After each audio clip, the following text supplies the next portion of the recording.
Salama daholo androany isika de ndawara horesahana ny vaovao izay nalaza tamin'ity herinandro ity. Tsy inona moa izany fa vaovao izay mahakasika ny bentanana Diego izay tsy fantatra mazava ny tena zava-misy amin'izao fotoana izao hoe nakaiza sy nakaiza izy ary inona no antony izay mety ho nisamborana azy na ihany koa misy ve sa tsy misy izay fisamborana izay. Fa milohan'izay dia azadinto fofony manao commentaire amban'ity video ity mba ahafahana mandrava nandreny hevitra rehetra eny novatsika video manarakeo. Azadiny ihany koa ny milike ny video antsika ary azadiny toroka zany hatrany miabony amin'ny chaîne antsika mba ahafahanareo manaraka tsy tapaka ny video zay levana amin'ny sisa sy tongatagatasy toy izao ny fanaovana azy. Tsy ampentely isika fa avetrany tonga de vavany ndawary. Raha hilaza bentanana isika dia azo lazaina fa bentanana izay isany nahavita ny andraikitra sy ny didiny amin'ny bentanana izay raha ny bentanana Diego eo amin'ny lafiny fampandrosoana ny tanàna izay iadidiany satria hita taratra fa tena niova endrika ny tanàna izay tao Diego tao nandritra ny fotoana na bentanana ity manamboninaahitra ity satria sady madio ny tanàna no vomboatra daholo ny lalana sy ny maro hafa indrindra fa ny any amin'ny tsena sy any amin'ny bazary isan-karazany reny dia lasa manara-penitra avokoa. Arak'izany dia maro amin'ireo vahoaka no gaga sy talanjona raha nahita ny fampandrosoana izay noentiny bentanana Diego. Fa misy ihany koa ireo olona izay efa nahafantatra tsara ny mombamomba azy sy ny trakefany dia tsy gaga tamin'izany satria araky ny fantatra efa à 18 mer tany La Réunion izy tany am-piantahana zay vao nilatsaka bentanana Diego. Ka noho izany dia rariny sitsy ny raha toa ka fantantsara ny asa izay amandraketany ary voafehiny tsara satria efa nitana andraikitra lehibe izy tany amin'ny firenena mandroso toy ny La Réunion izay ka moramora taminy raha toa ka andeha hampandroso an Diego izay tany fiaviny sy tanàna izay azo lazaina hoe na lehibe azy. Araky ny fantatra dia azo lazaina hoe olona mba manampahaizana ihany izy ary isany mahay mifandray amin'ny any ivelany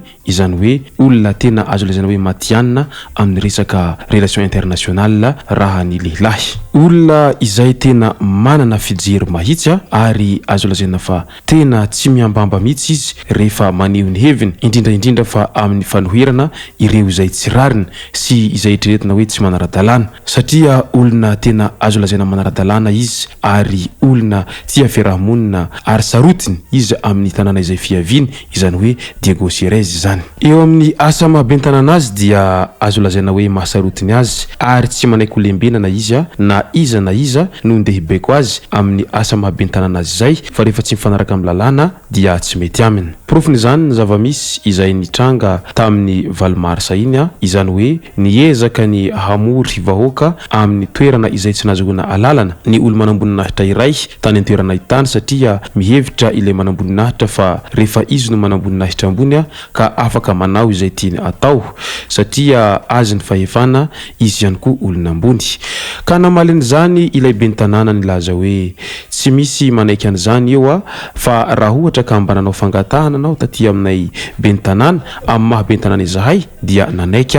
ka samia manaraka ny lalàna ho izy hatrany fa na izaho na ianao ho izy tsy misy ambony lalàna isika rehetra fa tany-tandalàna ity ka samy feheziny lalàna daholy. Itsindanana zay moa namaly ilay olo manamboninahitra ambony ary somary nampatahotra an'ilay bentanana ihany tamin'izany satria niezaka nilaza izy ary nampahafantatra tamin'ilay bentanana fa izy no manana fahefana ambony noho ny bentanana ka tokony tsy nanohitra ny zavatra nataony bentanana ka indrindra no nisy fifandirana sy famalina kely tamin'izy roa. Andro vitsy taorian'izay nefa ny fantatra fa hiazo ho any Antananarivo ilay bentanana izay misy fivoriana ho ataony miaraka amin'ny Banque Mondiale mba hanaovana ny tatitra ireo zava-bita satria araky ny feo mandeha dia nahazo famatsiana avy any ivelany ilay bentanana mba hoentina hampandroso any tanàna izay niavindy izany hoe an Diego izany ka mety ndeha hanao tatitra an'izay no antondiany ho any Antananarivo. Rehefa niazo any Antananarivo nefa ilay bentanana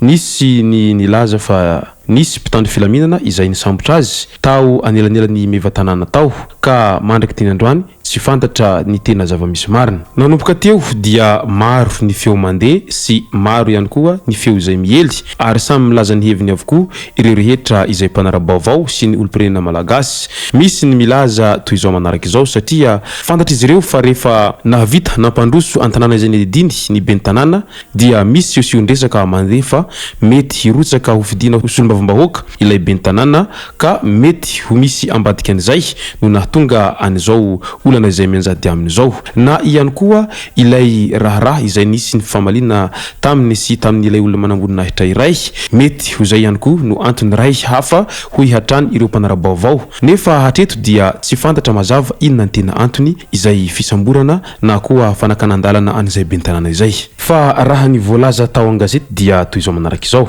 tahotra fifidianana sombavambahoaka ho avy no kasaina ho samborina ny bentanana Jean-Luc Javozara fa tsy azo naoraka antapazotra tserasera tamin'ny iny farany herinandro iny fa voasambotra tao amin'ny tanàna faritra Betsiboka atoa Jean-Luc Javozara izay bentanana voafidy tao Antsiranana faritra Diana ny ely ihany koa fa tsy izy no voasambotry ny mpitandro filaminana fa ny mpiambina azy raha ny fampitam-baovao voaray hatreto dia nisy fikasana hisambotra ity bentanana ity fa tsy azo izy ary efa any amin'ny toerana azo antoka izy ankehitriny ny fandimby naneho hevitra ny mpanao politika sy ireo zanaka Diego Serez manameloka ny fikasana hisambotra ity bentanana ity izay azo lazaina hoe mambahoaka any an-toerana any tondroiny izy ireo fa tahotra ny fifidianana sombavambahoaka ho avy no antony fisamborana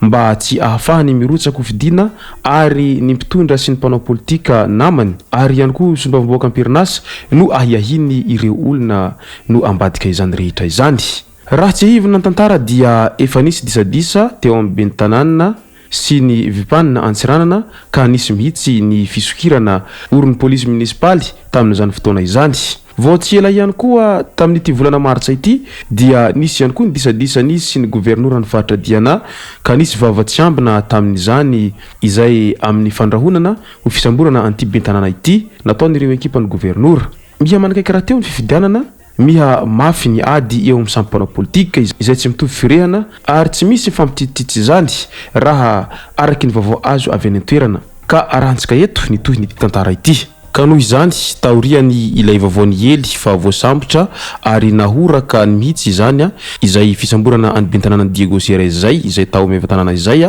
dia voamarina hatreto fa tsy nisy an'izany fisamborana azy izany fa ny mpiambina azy no voasambotra tao raha toa ka nikasa andeha hisambotra azy ireo mpitandro filaminana ka ny fantanena mipetraka amin'ny rehetra raha dia izao inona marina tokoa ny helony ary inona ny zavatra izay tsy mety nataony no mahatonga an'izany fisamborana izany sa misy zavatra hafa no ambadika izany na koa noho ny hevitra tsy mitovy ka mety hiafara amin'izay fisamborana izay apetrako ny fantanina iny ka irantsika rehetra mamaly amin'ny commentaire ao izay ara noela tomboko lasy tomboko vavy manasitsika rehetra anao commentaire amban'ity video ity mba ahafahana mandrava na renhevitra rehetra eny naovantsika video manaraka eo manasitsika ihany koa ilaiky ny video antsika ary manasitsika tanatro hatrany abony amin'ny chaîne antsika mba ahafahanareo manaraka tsy tahavaka ny video zay lefa ny sisy tomatavata gasy tomboko lasy tomboko vavy mangasitraka dia marary soa